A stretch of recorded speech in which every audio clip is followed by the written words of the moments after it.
Bonjour, alors nous sommes à LVA TV aujourd'hui avec Monsieur Champagne, Roland Champagne, acériculteur que vous connaissez puisque nous l'avons rencontré en 2018 ici même et en 2019 sur son érablière, et Maître Michel Pouliot, l'avocat de Roland Champagne. Nous voulons, messieurs, bonjour. Et bonjour. Nous voulons en fait prendre du temps aujourd'hui, peut-être que notre entrevue habituelle de 15-20 minutes avec nos invités sera peut-être un petit peu plus longue aujourd'hui parce qu'il y a beaucoup de choses en détail à regarder. Pour commencer, Monsieur Champagne, on connaît votre histoire parce que ceux qui ont revu nos vidéos ces derniers jours qu'on avait mis en ligne en 2018-2019 savent que vous êtes en conflit avec la Fédération des acériculteurs. Mais là, vous avez un jugement puis vous avez une amende à nouveau. Là, en fait. Oui. Ça, est-ce que vous pouvez nous dire juste rapidement la situation actuelle? Ben là j'ai été condamné pour 10 en 12 à une amende de 90 000. Là, je suis condamné à payer celle-là. Puis là, j'ai passé devant la Régie des marchés le 30 et le 31 janvier. Oui. Pour là, subir encore un autre procès envers eux autres. Puis là, les années 13, 14 en montant. En montant. Ouais. Puis là, en fait, c'est la même histoire qui revient. Alors que ce soit les acériculteurs qu'on a connus ici, Daniel Gaudreau, Nathalie Bombardier, Nicole Varenne, Monsieur Steve Côté. Il y a une série d'acériculteurs qui, depuis quelques années, appellent LVA TV en disant qu'ils ont une problématique avec la fédération. Nous, on rappelle la fédération ne veut pas trop s'expliquer. La situation est telle qu'aujourd'hui, quand vous nous avez parlé, on a dit, écoutez, demandez à votre avocat s'il peut venir nous parler. Maître Pouliot, bonjour. Bonjour. On était content de savoir que l'avocat serait présent parce qu'on veut comprendre d'abord quels sont les espoirs pour M. Champagne de sortir de tout ça, puis aussi comprendre plus exactement c'est quoi les avenues qui s'en viennent, c'est quoi les points que vous allez défendre pour faire en sorte que M. Champagne ou d'autres acériculteurs sortent de ce micmac en fait. Okay. M. Champagne avait été un des pionniers dans une cause extrêmement importante qui a donné lieu à un jugement de la Cour d'appel du Québec. Parce qu'on demandait à la Cour de clarifier une question très importante. La province de Québec a un territoire de 700 000 si on part de l'Ontario jusqu'à Gaspé. Le Canada est un territoire 6 fois plus grand. Et donc, le gouvernement canadien a un pouvoir de faire des lois quand on parle de commerce sur le grand territoire du Canada. Tandis que la province de Québec, habituellement, a un pouvoir d'imposer sa loi à l'intérieur des frontières du Québec. Le gouvernement canadien avait adopté l'équivalent d'une loi qu'on appelle un décret. Et, donc, on a demandé à la Cour d'appel d'interpréter le décret. Limitait-il les pouvoirs de la Fédération en ce qui concerne des ventes et du commerce hors Québec, ailleurs au Canada? Est-ce que les droits de la Fédération se limitaient à percevoir une contribution sur les ventes, qui pourrait être de 10, 12 ou 14 cents la livre là, sur un produit qui se vend peut-être aux alentours de 3 $ la livre? Et là, la Cour d'appel a décidé que le fédéral avait donné de vastes pouvoirs concernant l'application, l'exportation de la loi du Québec, concernant les ventes d'un producteur du Québec partout au Canada. Donc, vous voulez prétendre, si on résume, que parce que le Canada est comme 5 fois plus grand que le Québec, que le producteur du Québec devrait avoir la possibilité de vendre partout dans le pays? Exactement. C'est-à-dire que comme tout producteur du Québec est un citoyen canadien, le citoyen canadien a un droit en vertu de la Charte canadienne des droits, qui est arrivée en 1982. Donc, tout citoyen a un droit économique. Ça, est-ce que c'est l'article 6? C'est ça, l'article 6 de la Charte canadienne des droits. Pour le dire autrement, l'article dit que le citoyen a le droit de gagner sa vie. Pour le dire de façon simple, le Canada est un endroit civilisé où personne ne devrait crever de faim. Et je ne croyais sincèrement jamais avoir en 2020 à plaider qu'une organisation quelconque au Québec et au Canada pouvait causer de sérieux problèmes et empêcher, entre autres, le producteur du Québec de gagner sa vie avec un revenu suffisant pour lui permettre d'exploiter de façon rentable son commerce en vendant ailleurs au Canada son produit. Et donc, Dans le procès qui vient de se terminer, j'ai soumis 3 nouveaux arguments qui vont devoir être évalués. Oui, parce que en fait, vous avez l'article 6, donc l'article de 82 de la Constitution, qui, comme vous le dites, est le droit de vivre de son entreprise. Ça, c'est un des points que vous défendez. Puis il y a un point qui concernerait le droit acquis. Exactement. Ce que je peux voir. Parce que le droit acquis, selon vous, c'est le droit qu'un agriculteur comme M. Champagne ou un autre ont acquis avant que n'existe la loi des contingentements. Ouais. Pour le dire clairement, tout citoyen, normalement, peut avoir acquis un droit d'utiliser son bien. Donc, c'est un droit d'usage qui devient, avec le temps, différent de ce que la loi permet. À titre d'exemple, quelqu'un a un terrain de villégiature, la région devient zonée agricole, la personne, à ce moment-là, a le droit de continuer l'usage qui va faire bande à part là, dans le secteur, parce qu'elle a le droit de maintenir l'usage. L'idée, c'est que une démocratie et un pays, pour survivre, doit avoir certaines valeurs fondamentales. Le droit de propriété. Les gens travaillent fort, accumulent des biens. Et ces biens-là doivent être protégés. Et si une loi peut arriver du jour au lendemain et bouleverser tout ça, et que vous perdez le fruit de votre travail d'une vie, l'idée du droit acquis est arrivée justement pour empêcher que des lois vous dépossèdent de vos droits, de vos biens, de vos revenus donc, sans le payer. Donc vous, ce que vous défendez, c'est que d'ailleurs, en fait, je regarde l'argumentaire, que je pense qu'il a été déposé à la Régie des marchés, oui. Pour dissiper la crainte qu'il y ait confiscation sans compensation, le Code civil et l'interprétation des tribunaux dans les provinces de Common Law ont protégé les usages existants au moyen de la notion de droit acquis. Ça c'est le point premier. En fait, alors, le premier point de défense que vous avez, c'est de dire les droits acquis, peu importe ce qu'on décide comme loi par la suite, les droits acquis restent des droits acquis. Ça, c'est quelque chose de la défendre. Pour très bien le comprendre, la Cour suprême des États-Unis a rendu un jugement en Californie concernant une problématique. Justement, où le gouvernement disait, d'année en année, on va déterminer qu'un certain pourcentage de votre production, vous allez devoir le donner à l'État, puis nous autres, on va soit le distribuer à notre guise.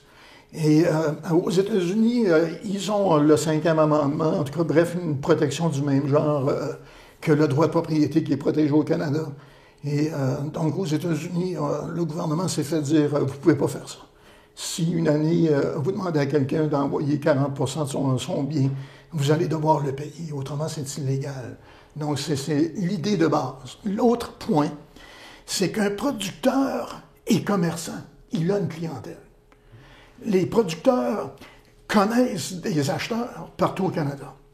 Dans une autre décision de la Cour suprême au Canada, une décision au Manitoba, une entreprise comme ça s'est ramassée du jour au lendemain, pas de clients, parce qu'on avait créé un peu dans la même philosophie un office de mise en marché.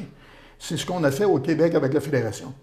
Et à ce moment-là, encore une fois, la Cour suprême du Canada, cette fois-là, a dit qu'on devrait donc compenser, parce que la loi privait quelqu'un d'un droit fondamental, qui est le droit à sa clientèle, comprenez-vous? D'accéder à sa clientèle. Oui. Alors, on voit que de diverses manières, c'est un droit extrêmement sérieux. Puis, vous avez également, dans les points d'argumentaire, donc le droit acquis, le droit de la Constitution, l'article 6, et le droit du traité, on va dire le droit, ou du moins le traité interprovincial, le marché commun du Canada. Ça, c'est un point que vous défendez aussi? Oui, pour le dire autrement, dans notre Constitution, lorsque le Canada a été créé en 1867, apparaît dans le texte l'article 121. L'idée, c'est que le pouvoir du gouvernement d'une province était limité. Il ne devait pas profiter du fait de l'existence d'une frontière pour pouvoir en profiter et, avec cette frontière-là, créer ce qu'on appelle des entraves ou des barrières au commerce d'une province à l'autre. Dans l'esprit que vous nous expliquez de la Constitution canadienne, comme vous l'interprétez, c'est que la frontière n'est pas une barrière, c'est ça? Pour le dire autrement, c'est dès qu'on peut constater que la frontière fait une différence, Et donc, lorsqu'on veut faire circuler les biens,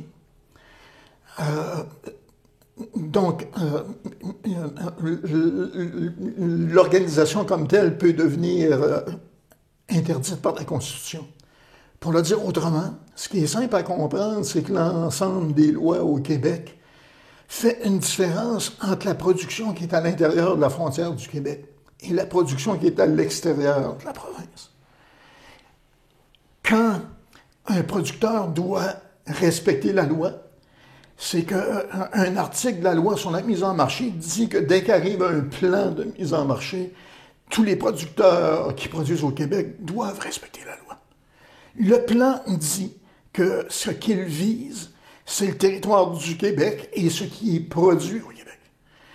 Et à chaque fois qu'un règlement arrive créant une organisation qui a le droit exclusif de vendre et de mettre en marché, ou encore que va exister un contingent, un quota qui va limiter les quantités que vous pouvez vendre, ces règlements-là font toujours référence que ça s'applique aux produits visés dans le plan de mise en marché, qui est donc ce qui est produit au Québec. Donc le territoire et donc la frontière du Québec crée une démarcation. Et là, ça permet de comparer quelles sont les conditions et les épreuves que doivent subir le producteur du Québec comparativement à ceux des autres provinces. Et ce qui est spécial dans le sirop d'érable, c'est que les autres provinces ne réglementent pas. Non, puisque le sirop d'érable du Nouveau-Brunswick peut être vendu en fait au Québec librement. Il y a tellement de liberté qu'effectivement le produit de l'extérieur du Québec dans une autre province canadienne entre librement ici.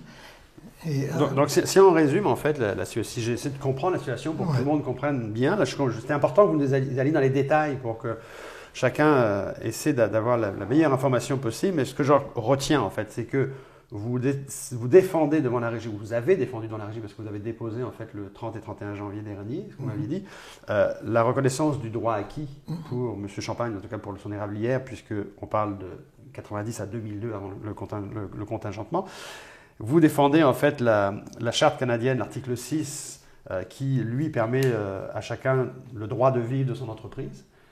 Et vous défendez en fait moi ce que j'appelle ça le marché commun ou le traité interprovincial qui dit finalement d'une province à l'autre, d'un océan à l'autre, normalement on devrait avoir la même possibilité de faire circuler nos biens. OK. Sur le dernier point, ce qu'il faut comprendre... Peut-être que je l'interprète mal, mais... Sur le dernier point, c'est que la Cour suprême s'est sentie mal à l'aise et n'admet pas nécessairement l'idée du marché commun dans la cause Como. Il y a eu le cas Como qui, lui, a mal fini en fait, à la Cour suprême.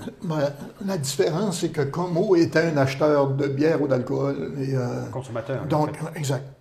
Et il se rendait au Québec pour acheter des quantités, mais le Nouveau-Brunswick limitait les quantités qu'un citoyen pouvait aller acheter. Puis là, la différence avec le cas Como, ce serait que M. Champagne est un marchand, en fait, et non pas un consommateur. À titre d'exemple, prenez l'article 6 de la Charte. Como, lui, c'est pas en allant acheter de l'alcool qu'il gagne sa vie. Il ne peut pas se plaindre que c'est un rapport entre les deux. Tandis que le producteur de sirop d'érable, lui, gagne sa vie avec ça. C'est un produit qui a une valeur phénoménale, qui est produit seulement en Amérique du Nord.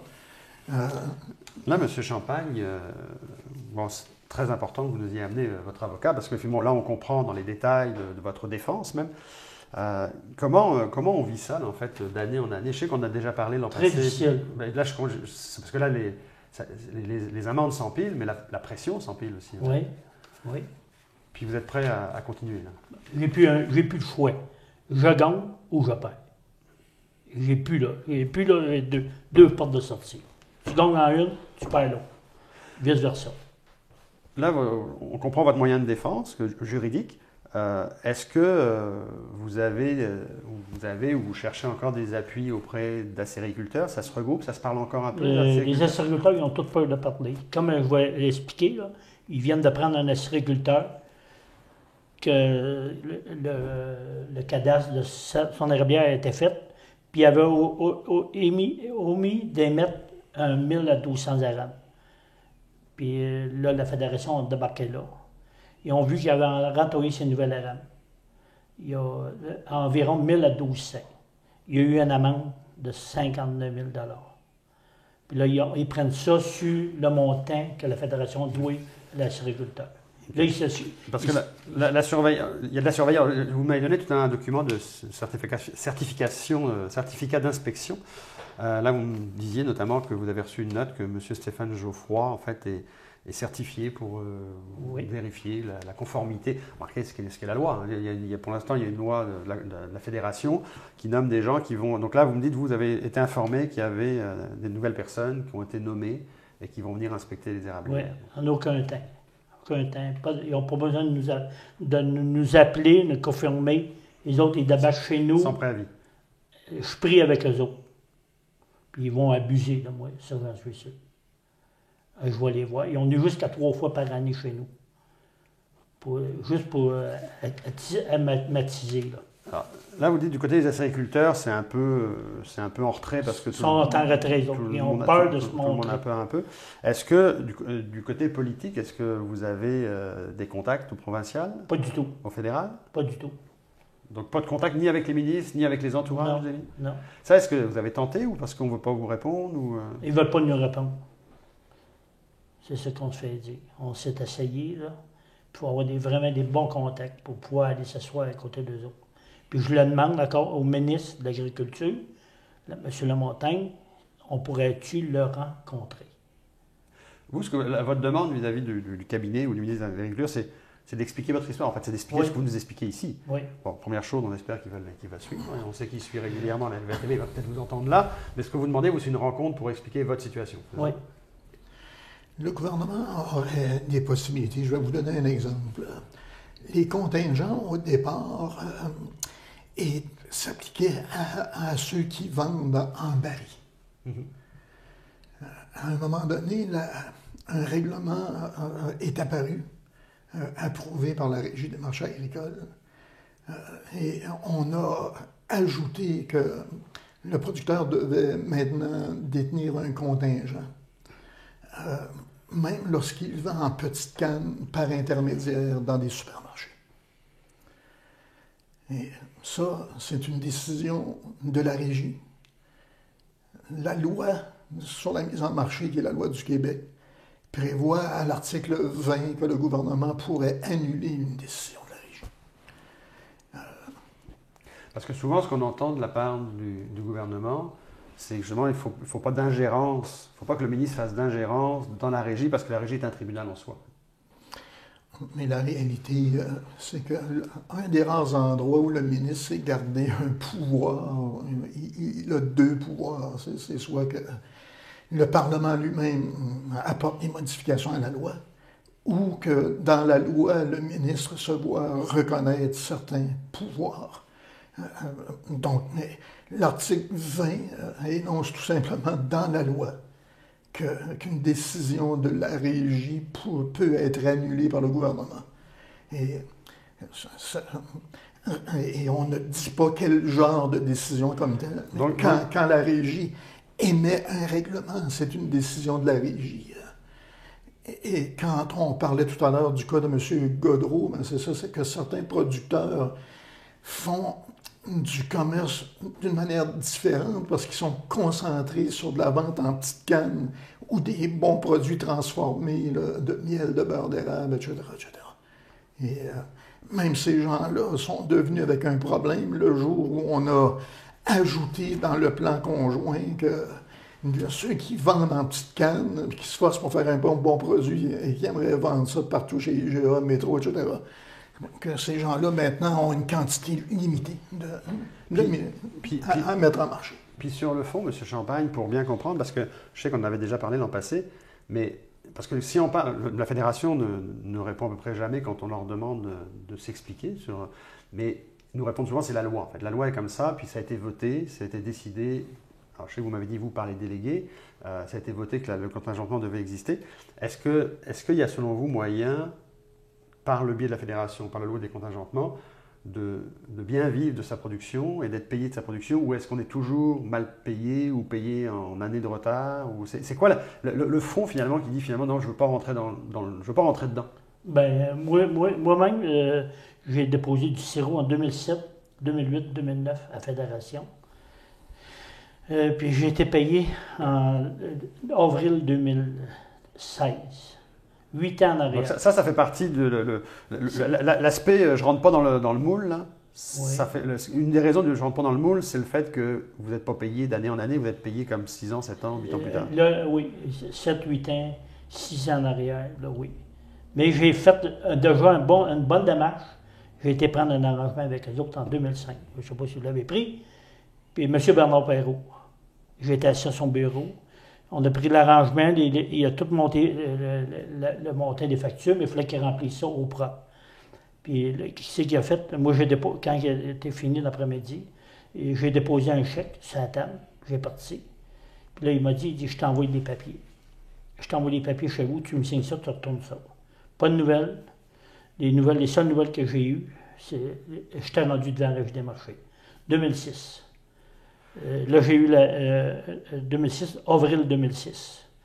J'ai eu une requête pour me présenter devant le des marchés, sans avocat. Mon avocat avait averti, il s'appelle Renald Poulet, ici à Québec. Il travaille pour une firme d'avocats. C'était mon représentant. Il les a écrits, que je pense, dans les délais, qu'ils ne pouvaient pas se présenter. Ils ont décidé de consulter, faire la rencontre. Donc, en fait, vous êtes en conflit permanent avec la Fédération, effectivement, depuis presque 20 ans. C'est un récalcitrant. Un récalcitrant depuis 20 ans. Mais votre question est pertinente. Il faut que les gens sachent ce qui se passe. La loi détermine 2 rangs de paiement. Celui qui est payé le premier, c'est celui qui a un contingent. À titre d'exemple, j'ai un contingent qui équivaut à 60% de ma production. Si j'envoie mon sirop à la Fédération, le 60% est payé de premier rang. Mm-hmm. Mon 40% que j'envoie est entreposé. Et il n'est pas payé tant que tous ceux qui ont des contingents n'ont pas été payés pour une année de commercialisation. Et les statistiques et la Fédération ont admis qu'il y a des retards entre autres, des chiffres démontraient qu'en 2019, il y avait du sirop de livré en 2013 qui n'a pas été encore payé. La vérité, c'est que si je demande à un producteur, sais-tu que si tu commences demain matin et que tu n'as pas de contingent, la Fédération pourrait t'obliger, si tu n'as pas de clientèle à ta cabane à sucre, à livrer la totalité de ta production. Comme tu n'as pas de contingent, le sirop demeure dans l'entrepôt. Pendant plusieurs années, aucun revenu. Beaucoup de dépenses pour produire. Et si tu continues de livrer à chaque année par la suite, pour toutes ces années-là, incluant la première, une pénalité doit être payée en plus. Tu fournis ton sirop gratuitement dans l'entrepôt pour la réserve. Tu n'es pas payé, puis en plus, en livrant, comme c'est pas contingenté, tu dois payer une amende. $1,20. Et à ce moment-là, on voit que les années passent, donc je calcule. J'ai peut-être mes 5 ou 6 premières années aucun revenu. À chaque année, 40% de ma production en amende. $1,20 sur du sirop qui va peut-être m'être payé $2,50, $3. Alors, c'est important. C'est un 35 à 40% chaque année. Donc, pendant 5-6 années, aucun paiement. Je paie 30 à 40% pour produire. Je m'endette de tous mes coûts de production. J'ajoute une amende à chaque année de 30 à 40%. Et si je suis payé dans 5 ans, l'amende s'est accumulée, ce qui fait que je ne suis pas payé. Ce qui fait en sorte que vous êtes donc quand même quelques-uns, parce que vous disiez tout à l'heure, les agriculteurs qui sont en défaut, entre guillemets, se cachent de plus en plus, mais vous êtes quand même donc du coup quelques-uns, parce que vous êtes plusieurs, comme ça, en fait, à attendre des paiements de plusieurs années. Plusieurs. Oui. Écoutez, là, en fait, la prochaine étape pour 2020, pour vous, M. Champagne, Maître Pouliot, en fait, on a bien compris tout à l'heure, si on résume, que vous vous battez devant la Régie des marchés pour faire reconnaître le droit acquis, l'article 6 de la Constitution et l'article 121 de la Constitution pour la circulation des biens. Alors, la régie vous a reçu le 30 et 31 janvier dernier. Donc, au rythme de la régie, on va avoir des réponses, on espère, en 2020. Ce qui veut dire que suite au jugement qui arrivera, on espère qu'on va pouvoir vous rencontrer à nouveau. D'ici là, on va faire savoir en fait votre position sur LVA TV. On va relancer la fédération pour connaître la position de la fédération. Et on va distribuer l'information dans la vie agricole. Et avez-vous des intentions de parler? Avez-vous des projets si les politiciens ne vous entendent pas, d'aller sur d'autres tribunes? C'est quoi les projets pour M. Champagne en fait, en 2020? Mes projets, j'en ai plus. Donc le dernier recours, c'est de parler à quelques médias et puis de voir si... Ouais. L'autre possibilité, c'est que pourrait arriver d'autres procédures judiciaires. Parce que plusieurs décisions ont fait comprendre au gouvernement habituellement que si on enlève des biens à des gens, que les gouvernements s'exposent à payer la valeur de tout ça. Et moi, je pense que plusieurs gouvernements ont compris ça. Et c'est ce qui fait que beaucoup de gouvernements en Amérique du Nord n'ont pas limité les droits des individus. Parce que ça peut coûter beaucoup d'argent. Comme vous dites, il pourrait y avoir d'autres... M. Champagne pourrait engager d'autres procédures contre d'autres entités. Les producteurs se doivent et envisagent éventuellement de réclamer des sommes d'argent pour les pertes qu'ils subissent. Parce que la Fédération va vous dire, les quotas, en principe, ça pourrait exister contre un droit acquis. Et moi, je sais que les deux cours suprêmes américaines et canadiennes considèrent que c'est impossible à moins que ça coûte cher à un gouvernement. Et vous comprenez qu'il y a beaucoup de producteurs, c'est une grosse production, il y a des grosses quantités de livres. Il peut y avoir des recours collectifs importants. Et on préférerait que la loi, là, au départ, vise à organiser un système efficace de mise en marché. Moi, je pense qu'on est plus intelligent que ça au Québec. Parce qu'à l'origine, j'imagine que pour terminer, quand les producteurs agricoles votent, que ce soit les producteurs ou leurs délégués, votent pour un système, il n'y a jamais personne qui vote pour un système contre soi. Mais je vais vous dire franchement, là, après le contingent, la Fédération retourne devant la régie, demande d'augmenter les contingents à 3100 producteurs sur 5100. Pensez-vous que dans une réunion, si on avait dit à ces gens-là, êtes-vous en faveur qu'on adopte du contingent, mais que les contingents que vous allez avoir, vous allez être insatisfaits? Parce que ça affecte directement vos revenus. Et que dans les 3100, ceux qui se plaignent, ils disent, nous, on a investi de l'argent, ça coûte cher, on a des coûts fixes, ça prend du revenu. Plus vous limitez par contingent, plus vous m'enlevez du revenu. Mais si à la réunion, on avait dit aux gens, réalisez-vous, là, il y a 43% des producteurs ici aujourd'hui là, qui penseraient peut-être voter en faveur de ça, mais la semaine prochaine, dans 2 mois, 6 mois, vous allez vous plaindre, puis on va être obligé d'aller voir la régie avec ça, parce qu'on a un problème. Pensez-vous sérieusement que les 5100 auraient voté avec le sourire aux lèvres, avec une sérénité? C'est un peu contraire à l'esprit du commerce, on va dire. Écoutez, Maître Pouliot, M. Champagne, merci d'être venu nous voir. Ça va bien, merci. Bonne journée. Bonne journée, toi aussi.